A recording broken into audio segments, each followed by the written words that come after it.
Hello friend, आपका अपने channel e learning with Hina ma'am channel पर स्वागत है। आज हम यूपी स्पेशल कर रहे हैं। उस यूपी स्पेशल में आज हम बात करेंगे यूपी के इतिहास की, यानी यूपी का जो बैकग्राउंड था, यानी यूपी की जो हिस्ट्री है वो क्या है, यानी इतिहास में यूपी कहाँ कहाँ यूपी में भी घटनाएं हुई उन्हें हम देखेंगे। अगर हम बात करें तो उसमें हम तीनों को देखेंगे, यानी जिस तरह हम इतिहास में देखते हैं उसी तरह सेम हम यूपी के इतिहास में भी देखेंगे, यानी प्राचीन काल, मध्यकाल और आधुनिक काल। इन तीनों ही पार्टों में हम यूपी को देखेंगे, यूपी के इतिहास को। तो चलिए हम शुरू करते हैं। इसमें पहला है हमारा प्राचीन, यानी प्राचीन काल। तो प्राचीन में यानी प्राचीन काल जब शुरू कर रहे हैं तो यूपी को प्राचीन में क्या कहते थे? मध्य देश कहा जाता था। एंशियंट नेम क्या है इसका? मध्य देश।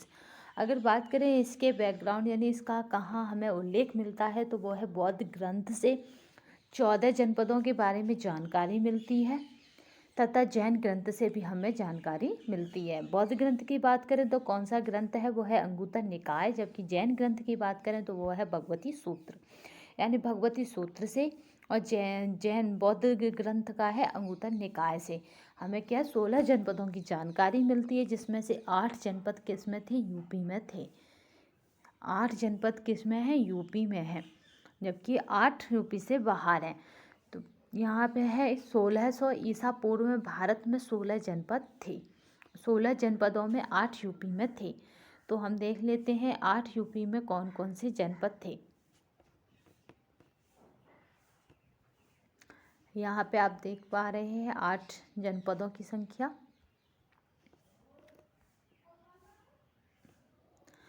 अगर बात करें 8 जनपदों में कौन सा यूपी में जनपद है, तो पहला है हमारा कुरू। कुरू जो है उसकी जो राजधानी थी वो थी इंद्रप्रस्थ। इसमें जो एरिया आता था, जो जगह आती थी, वो है मेरठ, पश्चिमी उत्तर प्रदेश और दिल्ली। ये आज के अकॉर्डिंग बताई जा रही है। पांचाल, इसका है अच्छिद्र। ये है काम्पिल्य। इसका जो राजधानी थी वो 2 जगह है पांचाल की। तीसरा है आपका काशी। काशी की अगर बात करें तो इसकी है वाराणसी। और अगर इसको देखें तो ये विश्व का प्राचीनतम जीवित शहर कहा जाता है। हरिश्चंद्र घाट और भारत की संस्कृति दोनों ही काशी को ही, वाराणसी को ही माना जाता है। यानी देखें कि हरिश्चंद्र घाट कहाँ पे है, तो वाराणसी में है। भारत की सांस्कृतिक राजधानी की बात करें तो भी वाराणसी है। सूरसेन की जो राजधानी है वो मथुरा है। वर्ष की कौशाम्बी है। जबकि मल्ल की आपकी कुशीनगर और पावापुरी है। मल्ल की क्या है? कुशीनगर और पावापुरी है। चैदी की क्या है? शक्तिमती है। जबकि कौशल की क्या है? श्रावस्ती और अयोध्या है। कौशल की जो राजधानी है वो श्रावस्ती और अयोध्या है। कुछ ऐसी जगह हैं जिनकी राजधानियाँ 2 हैं, जैसे कौशल हुआ, मल्ल हुआ आपका, और आपके यहाँ पे हो गया पांचाल। महाभारत के जिनमें इनके नाम आपको सुनने में मिले होंगे। पांचाल, नलेश, इंद्रप्रस्थ आपको पता ही है कि पांडवों को मिला था। और यहाँ पे कुछ ऐसे नाम हैं जो इतिहास में आपके, यानी जो सीरियल है महाभारत और रामायण, उनमें आपको देखने को मिले होंगे। ये महत्वपूर्ण तथ्य हैं, इन्हें भी देख लेते हैं राज्यों जनपदों से रिलेटेड। भारत की विरासतीय राजधानी किसको कहा जाता है? विरासतीय तो वो है हमारी कोलकाता, याद रखना है। विरासती का मतलब होता है हेरिटेज। हेरिटेज सिटी कौन सी है भारत की? तो वो है कोलकाता, जिसको विरासतीय राजधानी कहा जाता है। भारत की सांस्कृतिक राजधानी कौन सी है? वो है वाराणसी। वाराणसी को दूसरे नाम से भी जाना जाता, वो है जीवित शहर। दूसरा है भगवान शिव के त्रिशूल पर बसा है, सबसे पुराना शहर है। जीवित शहर, भगवान के त्रिशूल पर बसा शहर, या फिर सबसे पुराना शहर कौन सा है? वाराणसी। भारत की अगर देखेंगे प्रशासनिक राजधानी कौन सी है, तो वो है दिल्ली। भारत की वाणिज्यिक राजधानी यानी कॉमर्शियल राजधानी वो है बम्बई। पूछे हुए तथ्य हैं ये, तो इसलिए इन्हें भी हम देख लेते हैं, याद रखिएगा। नेक्स्ट चलते हैं। ये है प्राचीन काल। एंशियंट पीरियड को हमने 3 पार्टों में पढ़ेंगे। प्रागैतिहासिक काल, आदि ऐतिहासिक काल और ऐतिहासिक काल। प्रागैतिहासिक काल, आदि ऐतिहासिक काल और ऐतिहासिक काल, यानी आपका हिस्टोरिकल पीरियड होगा, प्रोटो हिस्टोरिकल होगा और आपका हिस्टोरिकल पीरियड होगा। इसमें भी हम क्या करेंगे, इसको जो प्रागैतिहासिक काल है उसको 2 पार्टों में पढ़ते हैं। हिस्ट्री में। पहला पार्ट हमारा होता है पाषाण युग, दूसरा होता है ताम्र युग, यानी आपका स्टोन एज जिसे पत्थर का टाइम पीरियड कहते हैं, दूसरा आपका कॉपर एज जैसे ताम्र युग कहते हैं। इसको हम पढ़ते हैं प्री हिस्टोरिकल पीरियड को हम 2 पार्टों में पढ़ते हैं। तो चलिए हम देख लेते हैं कि इसमें हम क्या क्या पढ़ेंगे। पाषाण युग की बात करें तो इसमें हम पूरा पाषाण पढ़ेंगे, मध्य पाषाण और नवपाषाण पढ़ेंगे। तो यहाँ पे हमें नेक्स्ट चलते हैं। यहाँ पे देखिए बुद्ध प्रथम उपदेश सारनाथ में दिया था धर्म चक्र परिवर्तन। बुद्ध ने अपने सर्वाधिक उपदेश श्रावस्ती में पाली भाषा में दिए हैं, याद रखिएगा। जो बुद्ध हैं उनने अपने सर्वाधिक उपदेश किस में दिए हैं? पाली भाषा में, श्रावस्ती में दिए हैं।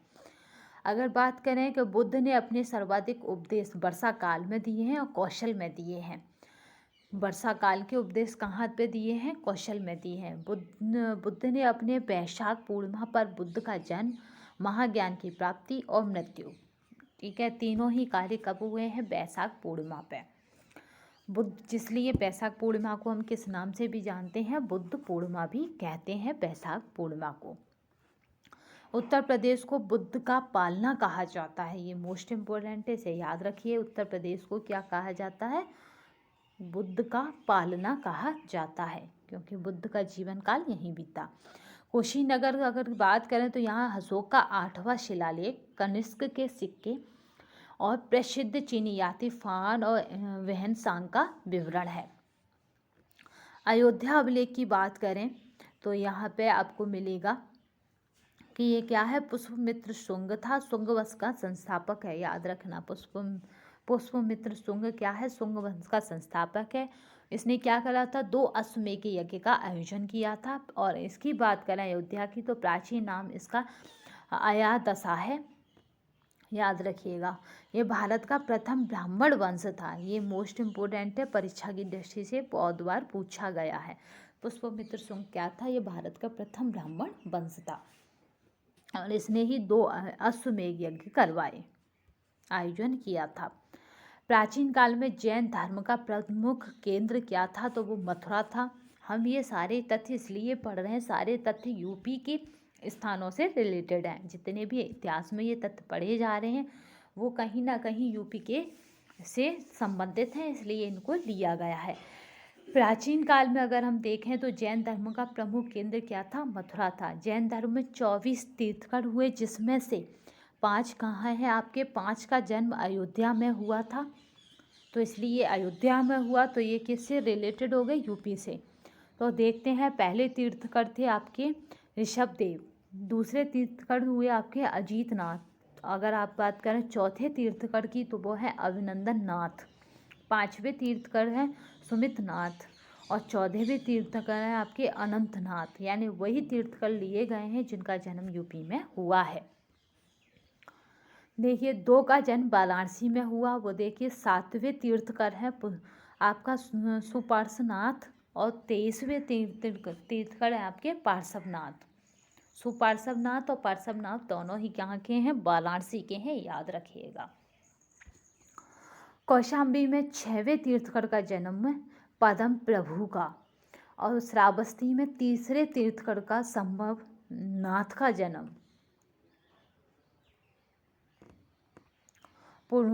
पुरापाषाण कालीन संस्कृति, पुरापाषाण कालीन संस्कृति में हम ये देखेंगे कि कहाँ हमें साक्ष्य प्राप्त हुए, यानी एविडेंस प्राप्त हुए, और कहाँ किस जगह पर मिले और क्या मिला।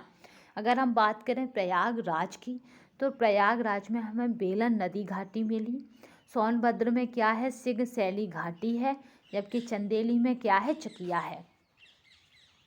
बात करें ढेलन घाटी की तो ये लोहदा नाला मातृ देवी की मूर्ति मिली।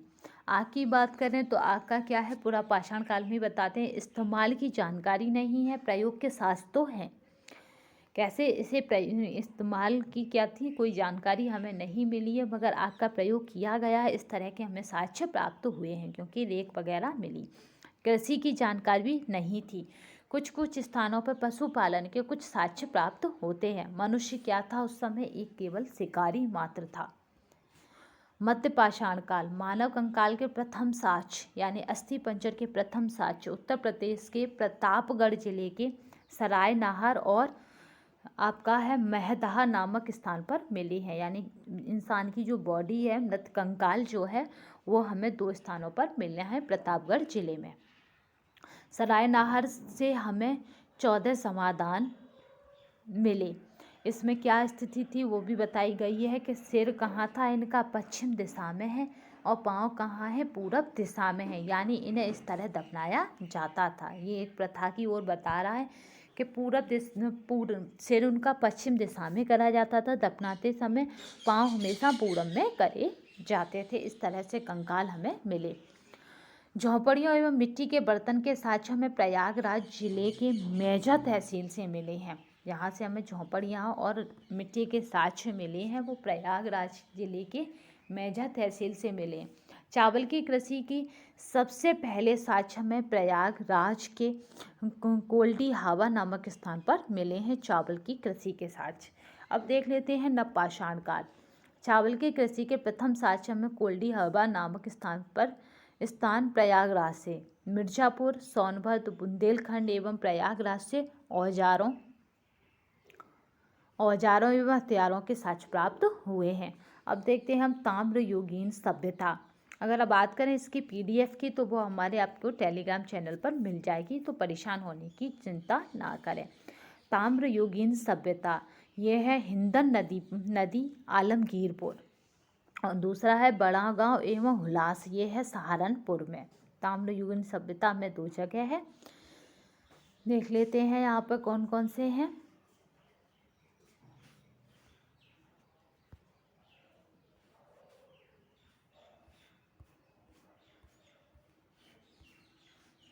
देखिए यहाँ पे आदि ऐतिहासिक काल, हड़प्पा सभ्यता, ये मोस्ट इम्पोर्टेंट रहता है। हड़प्पा सभ्यता को अगर माने तो 2500 ईसा पूर्व से 1785 ईस्वी तक है।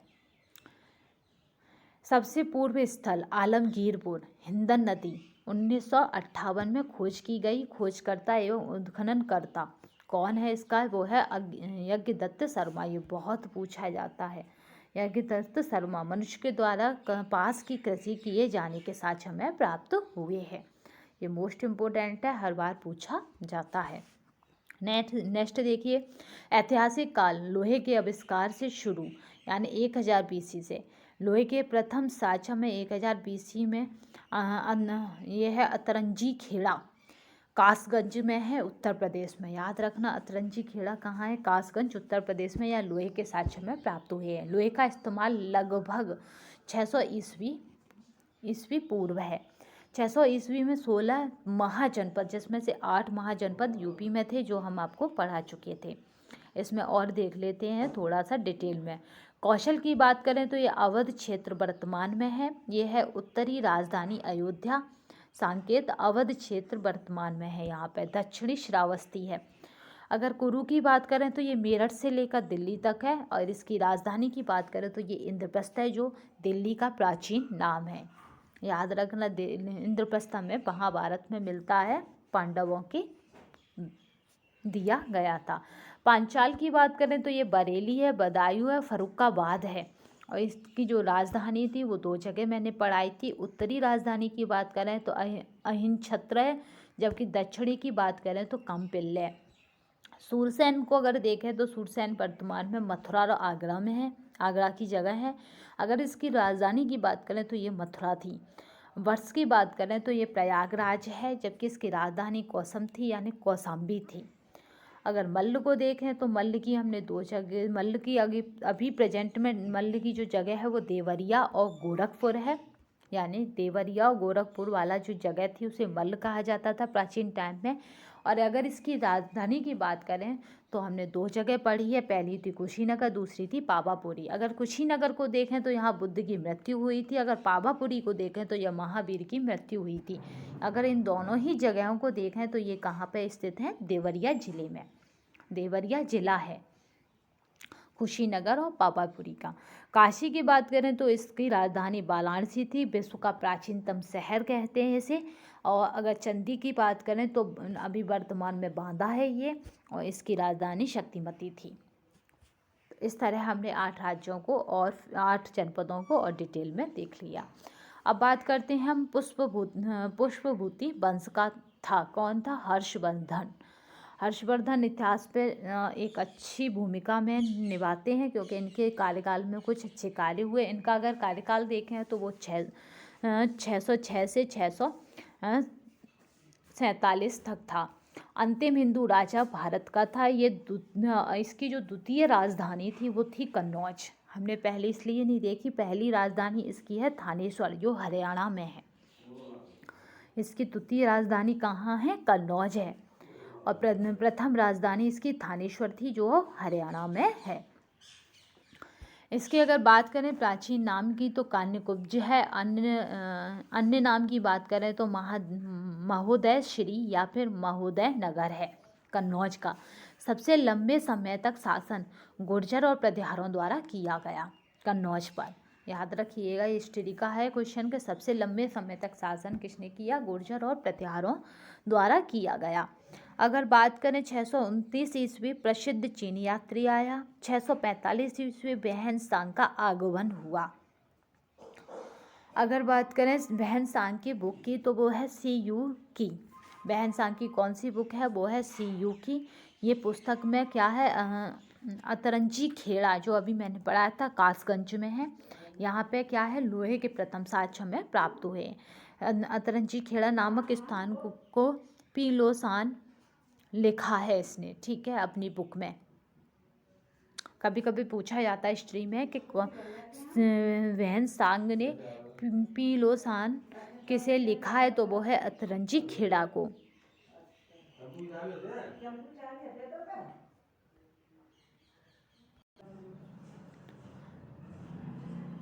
1018 ईस्वी में कन्नौज पर आक्रमण महमूद गजनबी ने किया। ये घटना भी मोस्ट इम्पोर्टेंट है। 1018 में क्या था? कन्नौज पर आक्रमण किसने किया है? महमूद गजनबी ने किया। प्रयागराज की बात करें तो यहाँ अशोक का पहला स्तंभलेख, जिसे रानी का अभिलेख बोलते हैं, ये याद रखना। प्रयागराज को क्या बोलते हैं? प्रयागराज के पहले स्तंभ को रानी का अभिलेख बोलते हैं। पूछा भी गया है क्वेश्चनों में कि रानी का अभिलेख किसे कहा जाता है, तो वो कहा जाता है अशोक का पहला प्रयागराज का स्तंभ को। रानी कारोबाकी के द्वारा दान करने का उल्लेख है। इस अभिलेख में प्रयाग प्रशस्ति की रचना हरिशैन के द्वारा की गई। ये कौन था? राजकवि था। अगर बात करें गुप्त वंश की विजय का उल्लेख है इसमें प्रयाग प्रशस्ति हरिशैन के द्वारा प्रस्तुत बुक में। प्रयाग प्रशस्ति में किसका उल्लेख है? वो समुद्रगुप्त की या गुप्त वंश की जितनी भी विजय हुई हैं उनका उल्लेख है। प्रयागराज के गढ़वा स्थान से 2 अभिलेख हमें प्राप्त हुए हैं। पहला है कुमारगुप्त, दूसरा है स्कंदगुप्त। 2 अभिलेख हमें प्राप्त हुए हैं। सर्वाधिक अभिलेख हमें कुमारगुप्त से प्राप्त हुए हैं। गुप्त काल में के शासन के कालों को बताता है ये। नेक्स्ट देखते हैं भीतरी गुफा अभिलेख गाजीपुर स्कंदगुप्त से गुप्त काल में हुए हूणों के आक्रमण के बारे में जानकारी मिल रही है। ये है तोड़माड़ राजा हूणों का राजा का नाम था तोड़माड़। ये है आपका तोड़माड़ राजा हूणों का। इन्हें मलेच्छ कहते हैं। अब बात करते हैं हूणों का विनाशक किसको कहा जाता है, क्वेश्चन बनता है, तो वो है आपके स्कंदगुप्त। इसको हूणों का विनाशक कहा जाता है। हूणे कौन थे? तो वे विदेशी आक्रमणकारी थे।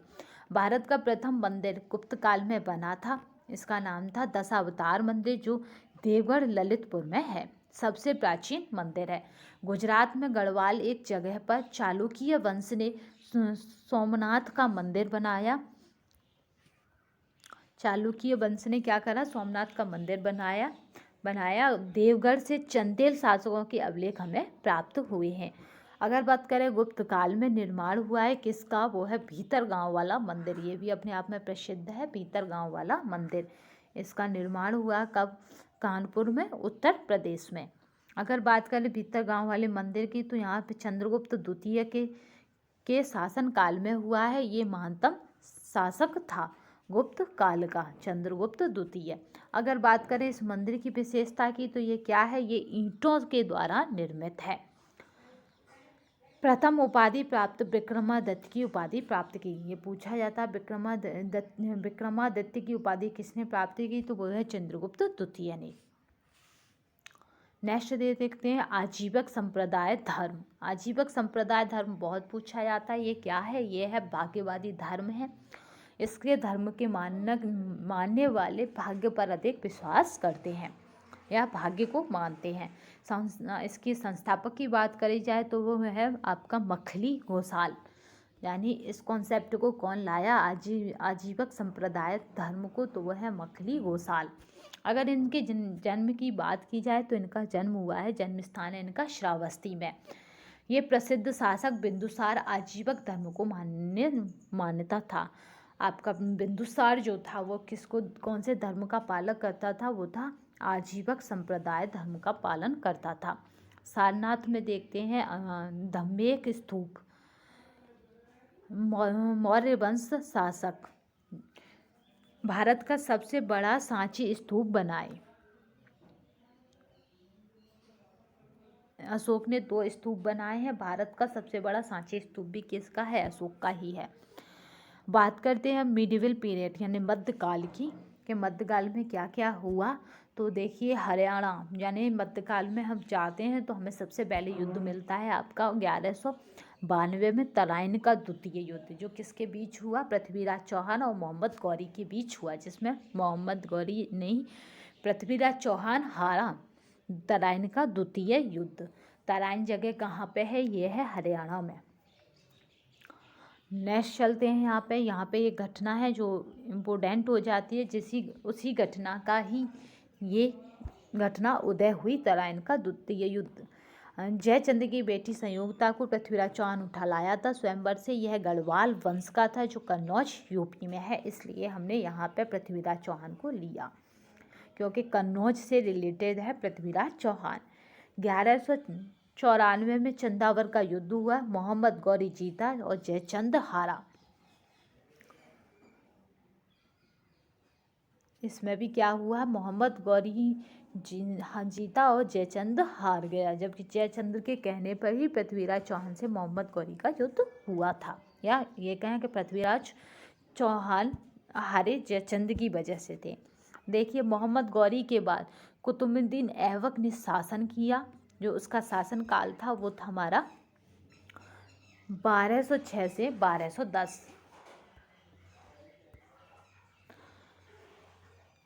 ये कौन था, ये गुलाम था कुतुबुद्दीन ऐबक।